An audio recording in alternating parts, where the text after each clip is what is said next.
This is the Sales Babble Podcast, episode 239, Marketing Skills Salespeople Need, an interview with Whitney Cole.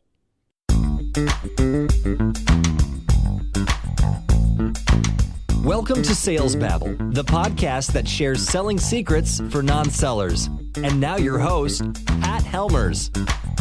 Hello, Sales Babblers. This is Pat Helmers, and today we meet the mission maven, Whitney Cole. Whitney is a marketing expert who shares 11 key marketing secrets salespeople need to find leads. We do a ton of babbling here, so with no further ado, let's get to it.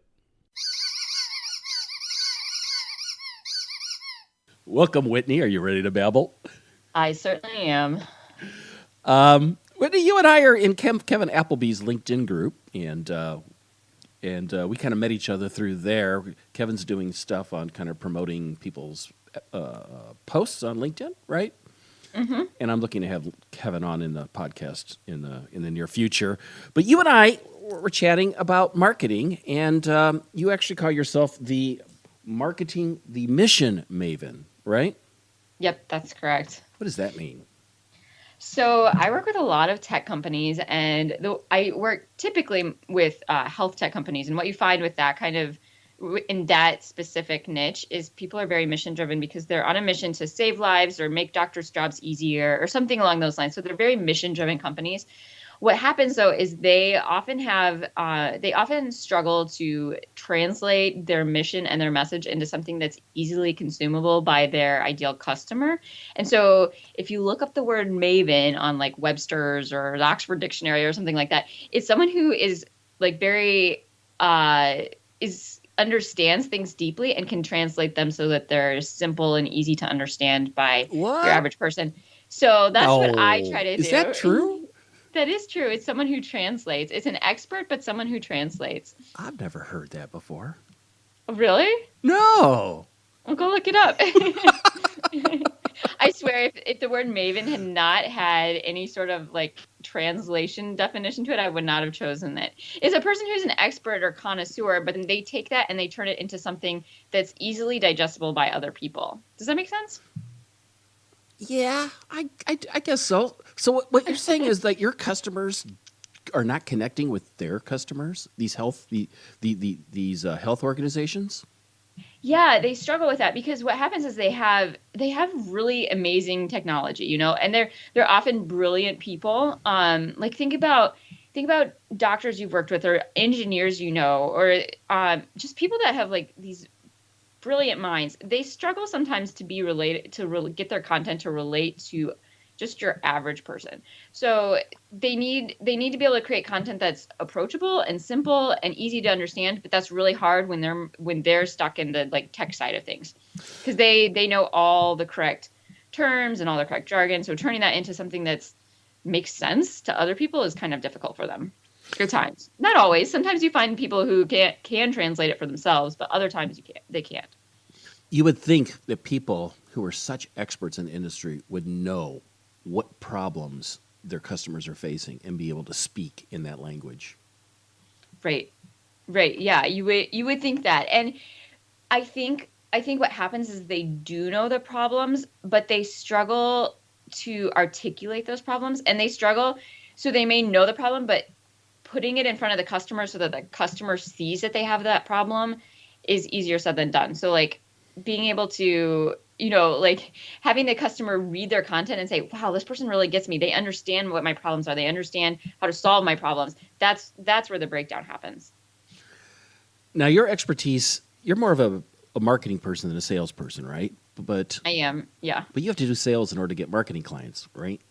Exactly, right. And that's actually, from a marketing perspective, that's actually, they work together more because, like organizations, when they have their marketing team and their sales team, I am my marketing team and my sales team. So it's not like I get a lead and send it to my sales team. It's like I get a lead and send it to myself, So it has to, and I think that's the way companies need to think about it too, though. Like you're one thing working together. So I think when you separate sales and marketing too much, you get a breakdown and then things fall apart.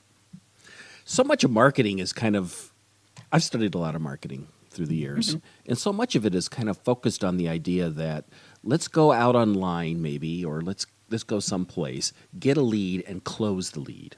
Like, like this is what you kind of see in when you see a Facebook ad or you see a Google ad. Let's go out there, let's capture that person, send them to the website. They'll go to the website and they'll purchase something. That doesn't Right. work in the context of sales and B2B. Right. You're absolutely right. And you know what I think happens is we want to make it as simple as possible. Like marketers, I think, want to make it as simple and streamlined as possible, and we want to like use all the data, and we want to like just make it happen just like at the snap of a finger. But the reality is that people buy from other people, right? So that's where the sales team comes in, because especially in B2B, like we think, oh, we're selling to another company, we're selling to another brand, but no, you're selling to another person, because the person on the other side of that brand is a person. You know, they're human too. They have emotions and feelings that motivate their decisions. And so a salesperson needs to be able to relate with them on a human level. And sometimes, not always, but if your marketing team isn't careful, we can just totally remove the human from the equation. And that's not going to work, because the customer who's buying for their company needs to buy from a person. So we got to keep that human connection. I totally agree. And I also kind of think sellers ought to understand in their mind the distinction between marketing and sales. What is your definition? What's marketing? What's sales? So I would say marketing is the content you create to nurture the lead. So it's, you know, top of the funnel. It could be a video, or it could be an ad. I'm not a huge fan of ads, but I think they have a place. It could be a blog post. It could be a social media post of some sort. It's that type of content. And then, so then once you get that lead warmed up, then they really do need to speak to a person or have some sort of connection with a person. And so that's where sales comes in and can close the deal. So at that point, we're talking about getting a meeting scheduled, actually having the presentation, and then closing the deal. Right.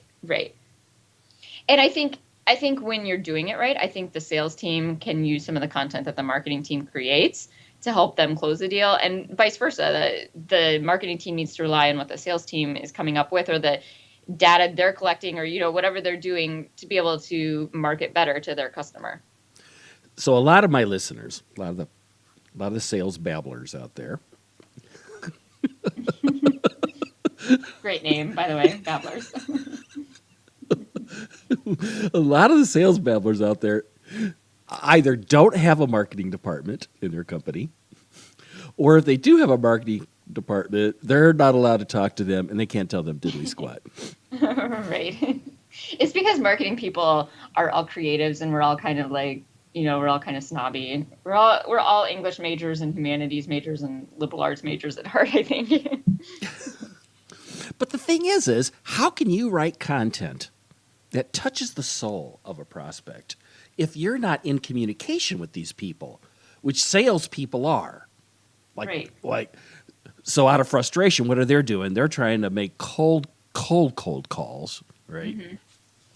Or they're going to network meetings and trying to shake hands, or they're maybe you work in a conference, you know, which is kind of marketing, but it's face to face, shaking hands, that kind of thing. What are those people supposed to do? How can a marketing person even possibly understand what the prospect is when they're not out there shaking hands with people? So they do need to be talking to their sales team. I mean, if they don't know who their customer, if they don't have any idea who their customer is, they need to get that information from their sales team, because you cannot market if you don't know your customer. Like, if you're creating marketing content for a vast general audience, you're going to be speaking to absolutely no one. Like, everybody, you're going to either go over people's heads, or they're going to ignore you because your content isn't relevant. So the marketing team, if they're not working with the sales team to figure out who their customer is, then their content's going to do nothing for them. So I find that some people, they do a lot of marketing research. You know, they do focus groups and audience analysis, and they end up with all of these numbers. You know, it's like, well, we know exactly how many customers we have who are 35 years old, and we know exactly where they live, and we know how many years they've been educated, that sort of thing. But the reality is those numbers are just numbers. They're not, you know, that doesn't tell you about the person. That doesn't tell you about their emotion. That doesn't tell you about they think and how they feel. So, so what I recommend, and a lot of times I work with startups who they don't, they're like the founders, like the sales and the marketing team and the bookkeeper and all of the hats, right. So what I tell them is they have to think about a person that they have actually already helped. You can create a fictional customer avatar. There's templates out there that tell you how to do that. But I recommend that you find a person that you've either already helped, or in some cases, especially in health tech, there's often a person that they built their technology for because they saw this person had a problem, and they knew that technology could help solve that problem. So they built this tech for a specific person. That's their customer avatar. So either think of a customer you've already helped, or someone who gave you the idea for your technology, someone who needs your technology to solve their problem. Or, if you have some sort of not a technology product, but, something else, a service product or something, somebody who you've already helped or someone who needs your help, that's who you need to be speaking to. And I think for larger companies who have a sales and marketing team, if the marketing team isn't learning about the customer from the sales team, their content is just going to, it's going to speak to no one. It's going to try to speak to everyone and fall flat, or it's going to speak to other people who are just like them, other people on a mission to save lives or do whatever their product does. Let's go back. What's that term avatar? Maybe you could define that. Sure, yeah. So for sales team, the customer avatar would be the customer that they speak to every day, right? But I think of that person as being my ideal client. Yes, yeah, and for service-based businesses like you and me, that's what I call my people too, is ideal client. But for a lot of these people who are in the marketing side of things, and they're trying to figure out who their customer is, they need to nail that down. They need to know, what motivates them, what fears do they have, what makes their life better, and this is a way that I think this helps me think about it differently when someone said this to me, is what is the snapshot of their lives after they have your product or service? So what does their day look like after they have your product or service? And that's what you need to sell to them. That's what the marketing team needs to sell through their content. So you have to figure out who your customer avatar is, and then figure out what that snapshot of their day is. The results, the outcome, not even necessarily the features or benefits, but the outcome. How does it impact their life? So let's say I am one of these salespeople, and a lot of them sometimes get crap because they start writing their own content, their own handouts, their own brochures, right? because they're not getting out of marketing what they want, right? So let's give these people some advice. What kinds of things can they do? You just did a great idea right here. You just shared a great idea right here. Go out there and actually consider one of your clients and really deeply think about them. What are some other things that salespeople can do to bump up their marketing skills? Learn how to write. I think, that's something we all kind of learn in college, or if you don't go to college and high school, we all learn to write somewhere. But learning how to really hone in on those communication skills, because there's a difference between knowing your customer and being able to create persuasive content for your customer. So learning how to use tools of persuasion in writing, learning how to use emotional language, and by emotional language, things that motivate your customer to take action, like words like, one word I see used a lot is the word skyrocket. Instead of saying your sales are going to go up, say your sales are going to skyrocket if you use our product or if you buy my services or whatever. So skyrocket, words like discover or unlock the secret, or things like that. Things that really get your customer to start thinking and seeing that there's something bigger out there, and you hold the key to it. How can people learn that? Books, number one. I have a few books, and I don't have all of their names off the top of my head, but maybe we can put them in the show notes. I'll send them to you. But books that teach you how to use words to connect with people's emotions. There's a ton of blog posts out there about how to write a good blog post. So Google how to write a good blog post. Let's see, how else? Even just, I think this sales side of things, they're really good at this, is listening to people and kind of speaking in their own language. So speaking in words that your customer will understand. I think sales teams are already good at that, like face to face and verbally, but if you can create content that speaks to your customer in a similar way that your customer speaks, that will help too. Yeah, I always think there's like this secret language that our customers have. Right. And there's not books on this. It's not like you can read their secret language, but Right. you got to learn that language in order for them to, to trust you. Right. And like, even like how even, if you sell in a particular part of the country, use words that those people would be familiar with. I live in Wisconsin, and up here they call water fountains bubblers. So if I'm going to talk about a water fountain in a blog post I write, I should probably call it a bubbler. Why did they do that? I have no idea. I just moved here a couple of years ago and I haven't figured it out yet. It's bizarre. I know, it really is. I have family in Wisconsin. Yeah, it's bizarre. Other things that salespeople can do to bump up their marketing skills. Learn how to write a good headline. I know that you think, oh, I can just slap something on my blog post or even an email needs a good subject line.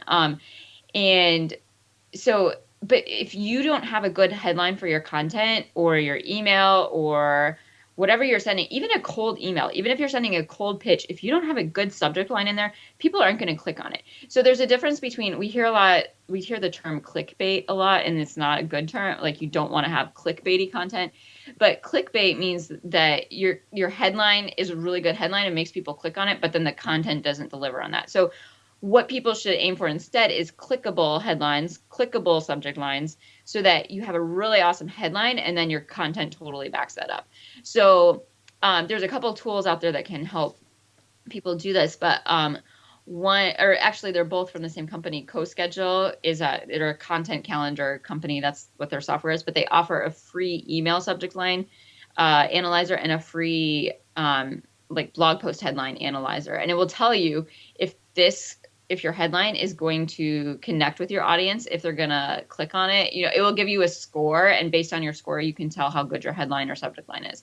So those are both really easy tools to use. And so what are the two tools? One's CoSchedule, the other one is what? They're both CoSchedule. If you go to coschedule.com and search for email subject line analyzer and then headline analyzer, they're both through CoSchedule. Cool. I'll go look for those.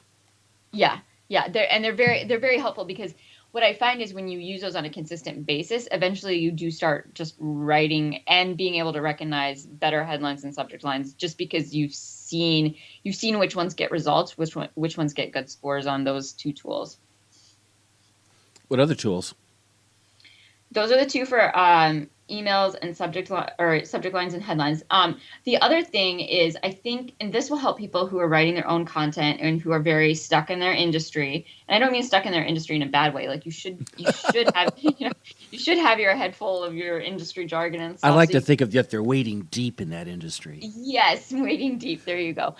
But when you're speaking to people who are outside of your industry who need to buy your product or service, then you need to be able to speak to them in words that they understand, like we've kind of already talked about. So what happens a lot is, if you are wading deep in your industry, you're going to write content that is probably over your ideal customer's head. So you want to aim for like you don't want to dumb down your content, but you want to aim for like a 6th grade reading level. So there's a few tools out there that will tell you if your content is on like a 12th grade reading level, or a college age reading level, or a 6th grade reading level, or a 2nd grade reading level, or whatever. The kind of test is called the Flesch-Kincaid test, and there's a whole bunch of websites out there that offer it for free. You just copy and paste your text into their little box on their website, and then they score it for you and tell you what grade level you're writing at. Those have helped me, because I went to college as an English major, so I wrote on a very academic level. Like my college writing was like, grad school level. Like, it was written for other people in grad school.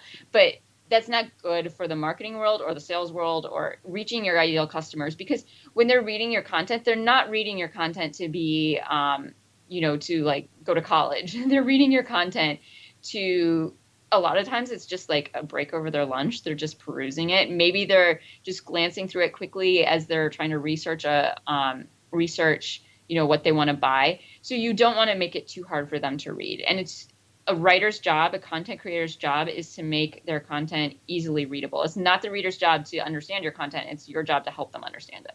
So those tests are really helpful because they tell you, oh, my ideal customer is going to be able to read this and understand it, or my ideal customer is not going to read this because it's so boring. Have you ever used the Hemingway app? I've heard of it, but no, I haven't. I just do the free copy and paste things online. That's what this thing does. You just copy Okay, and paste same it in, and supposedly it emulates or it coaches you on how to emulate Ernest Hemingway's writing style, who was considered one of the easiest yes. of He writers. has very simple writing style, so that's pretty cool. I'll have to check it out. I've heard of it, but haven't used it. What else?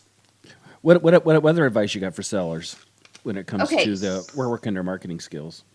Right. So I would say that create different kinds of content. I think a lot of people get stuck on the idea of, oh, we're just going to create blog posts, or we're just going to create, social media posts or image posts or whatever. Okay, so that's fine, but you're not going to reach as many people because each of your customers is going to have a different learning style and a different way they prefer to consume their content. So first of all, discover what those ways of consuming content are. That's one of the things that goes into discovering who your customer avatar is, like discovering where they get their information, how they consume their information, that sort of thing. But then being in as many different kinds of media as possible will help you make sure you're reaching a broad range of people. So, do podcasts, do videos, do infographics, do ebooks, do guest posts on like Inc. or Forbes or something like that. And there's a whole bunch of strategies that we can get into about how to get on there. But, don't just stick with one thing, because if you stick with one thing, you're not going to reach as many people as you could. I think it's important, though, to remember that not in all industries, a lot of people aren't in a lot of places because of the business that they're in. For example, for me, and I'm only speaking about my experience, I've found a lot of the people that are interested in sales and whatnot have no interest in learning about it on Facebook. Exactly. So yeah, that's the other thing. So you don't want to be everywhere. You just want to be where your customer is. So I find that a lot of people think they should be on Facebook, but the thing is, if your customer's not on Facebook, who cares if you're on Facebook? So you're absolutely right. What I'm saying though is different kinds of content in the channels that your customer is. So if you find that your customer consumes a lot of video and they prefer to learn through video or be entertained through video or consume content through video, then do video, but put it on LinkedIn instead of just Facebook, or put it on YouTube, where put your video where they are, but don't just do written content, because not everybody learns by reading. Some people learn by seeing, some people learn by doing. So you have to figure out how they learn best, and then do content in a few different ways to help those people learn. Does that make sense? I think this really, really makes sense, and I'm really glad that you punctuated this. It just goes right back to what you were saying before. You need to really understand who exactly is your avatar. What are their behaviors, and what are the things that motivate them to take action? Right. So, and if they're, like I said, with Facebook, if they're not on Facebook, then don't be on Facebook. But LinkedIn, I think a lot of people think LinkedIn is not cool, but you and I are both in a LinkedIn group, so we kind of think it's cool, right? I think it's awesome. But a few other things that I don't think people think about a lot are Quora. That's a really good place to put content or to respond and converse with your customers, especially for the sales team. I think the sales team should be on Quora. So what you do on Quora, and if you know what Quora is, right, Pat? No. Okay. Well, you see it pop up. It's the thing that you ask questions and it gives you an answer. Yeah, so you ask a question and then people can respond to your question. So I'm a mom, I have 2 kids, and I'm like always paranoid that, that their mosquito bite's going to turn into some crazy infection, or that they're going to, so if I were asking questions on Quora, I would ask questions about my kids, or I might ask questions about how to sell better or something like that. So that's what people do. They get on there to ask questions and then learn. Or sometimes I just get on there to search other questions that are related to questions that I would, and I see what other people's answers are. And sometimes you find that people have really dumb answers, but the ones that are the ones that are well thought through and longer and filled with facts and statistics are really helpful. So what works for companies is to have a couple people from your team. It could be salespeople, it could be marketing people, it could be, for in the case of smaller companies, it may need to be the CEO or one of the leadership people.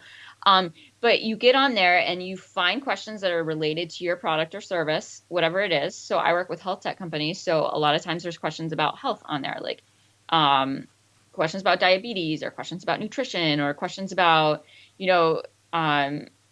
getting something diagnosed or whatever. So then a person from one of my clients' companies would get on there and have a well thought out answer with facts and statistics. And then you don't want to get, so this may be where sales team struggle is. You don't want to get too salesy, because if you get too salesy, people are going to be like, oh, they're just giving me a sales pitch, and they're going to ignore your answer.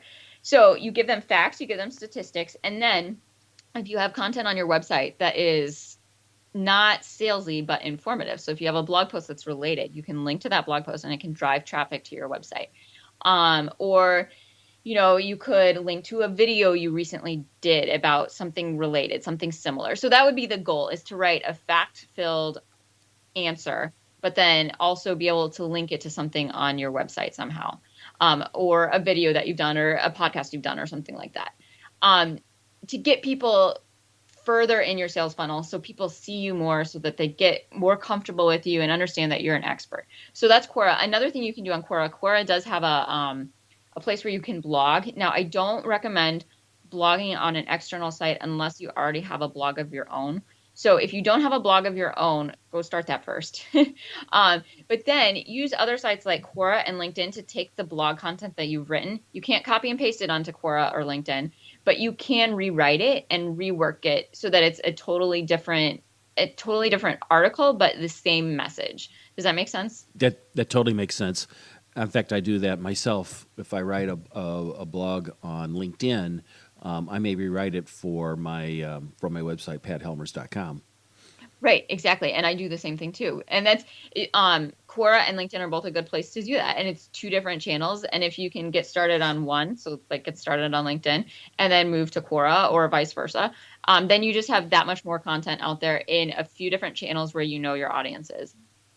I like that. There's something you said earlier before, and I know we're running a little late, but this is such an interesting conversation, Whitney. Oh, good. You said about getting published on like Forbes. How do you do that? So there are people who are experts at this, and I would recommend learning from them. But if you go to like Forbes or Inc. or Entrepreneur, and you probably need to. Like, don't get too in your head that I'm going to be published on Inc. tomorrow if I send them a pitch. But be willing to start smaller too. So start publishing blog posts on other sites that allow guest posts. You go to their site a lot of times if you just Google whatever the publisher is. So there's a website. Business to Community is what it's called. I think that's where a lot of people say that again. It's what? Business to Community, Business to Community. It's business and then the number 2 and then community. You can go to their site and like type in Google how to write for Business to Community or how to write for Inc. or how to write for Entrepreneur. And they come up with submission guidelines. They tell you how to submit your work. So that's one way to do it. Other ways to do it are getting connected with someone who already writes for them. So finding people on Twitter who write for the publication you want to write for, connecting with them, starting a conversation with them, and then one day saying, hey, I just wrote this article. Would you like to read it? So that's another way. And then the other thing you have to do with these publications is read them. Like if you think that you want to be published on Inc. or you want to be published on Forbes or whatever, read their articles so that you know what kind of articles they publish. Because if you send them an article and you've never read their publication, they're going to be able to tell, because they know they can look at an article or a pitch and see what fits their publication and what doesn't. And so if you're sending an article to a publication that uses a lot of facts and statistics and not a lot of personal examples, but you have an article that's all a personal story about something you did or some lesson you learned, you're probably not going to get published there. So make sure that you are writing an article for the publication you're targeting for. You can't just write an article or a pitch and send it off and expect it to send it off to a million companies, kind of like just like throwing it out to the world and expect someone to accept it. No, you have to be very targeted. So write an article just for Forbes. And then if Forbes says, oh, we don't want this, or they ignore you and never get back to you, then try to rewrite it for another place. You can rewrite the same message, the same type of article, but you have to make it tailored to the next place you send it to. Does that make sense? Yep. Yeah. You got it. That totally makes sense. It's kind of back to the customer avatar thing. If you're trying to get published on another publication, you have to know who you're getting published by. So you have to get to know them just like you would get to know your customer. If you were to give our listeners one piece of advice that they could go and take action on, what would he or she be doing? I would say come up with a content plan. So a lot of people who are creating content out there, they wait for inspiration to strike, or they think of 5 articles that they can publish over the next month or two. And so they'll create those. But what happens when you do that is it's not very strategic, and eventually you're going to run out of things to say. So you might start writing about your dog, or you might start, in the case of the customers I work with a lot, they write a lot about the funding they just raised. And there's a place for that message. It's probably to other investors, so you can have proof that you are deserving of funding. But your customers most often don't need to hear that kind of message. They don't need to hear about how much funding you've raised or how many people you've just hired or anything really related to you and how awesome you are. They need to hear about themselves, and they need to hear about their problems and how you solve their problems.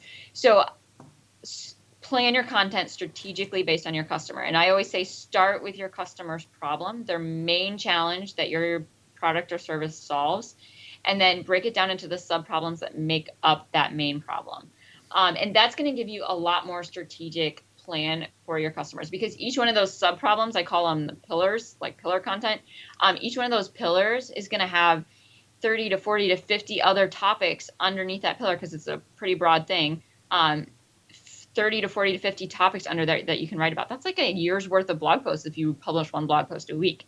And then each of those topics can turn into a different kind of content. So you can publish a blog post on it, but you could also do a video on it, and you could also do a customer story on it, like a case study or something like that. So plan your content strategically. Don't just think, oh, I'll write a piece of content or I'll make a video when inspiration strikes. And when inspiration strikes, act on it, use that inspiration, because it's maybe good, not always, but a lot of times it's good. But then also have a strategic plan in place so that when inspiration doesn't strike, because we all know that it doesn't strike as often as we would like it to, that you can still be creating content even when you're not super inspired. Gotcha. So if people wanted to reach out to you and find you, where would that be? Yeah, so I'm super active on LinkedIn.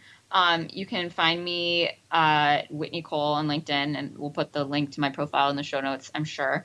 On Twitter, I'm at mission_Maven. And then they can reach out to me by email, whitney@themissionmaven.com.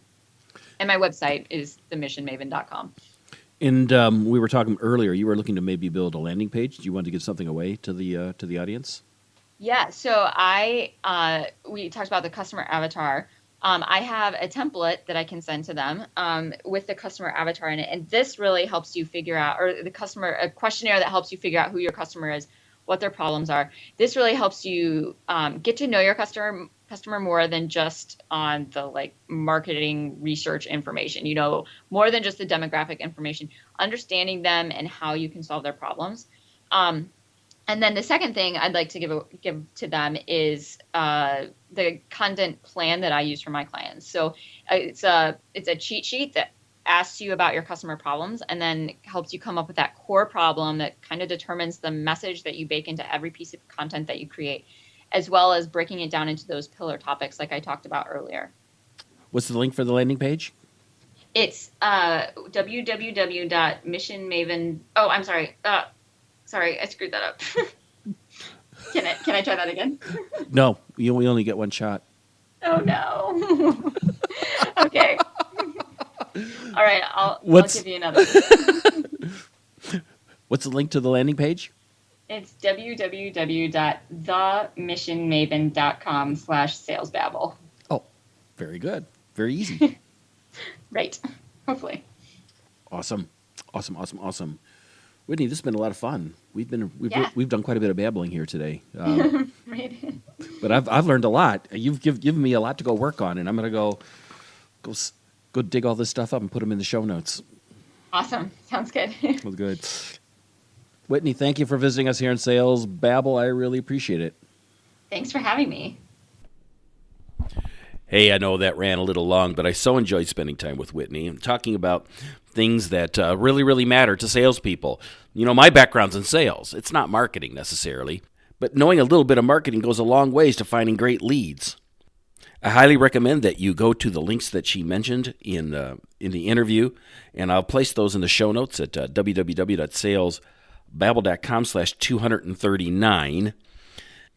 Next week, I'm pretty pumped about having the Sales King on the podcast. Jeffrey Gitmer is going to talk about his new book, and we're going to babble at great length on the state of sales today. It is hilarious. It is interesting. It is rollicking. It is going to be a ton of fun. Do not miss it. Between now and then, if you got a question, do not hesitate to reach out and contact me on the Sales Babble website. Click the Babble Me button, and that will go directly to my email. Also, too, if you've not yet done so, you can download the Selling Secrets for Non-Sellers, the giveaway that we have at the top of the Sales Babble webpage. It is extremely useful and has been very, very popular, and people are signing up like crazy. That's all I've got for this week. Until next week, take care and have a highly successful and profitable selling day.M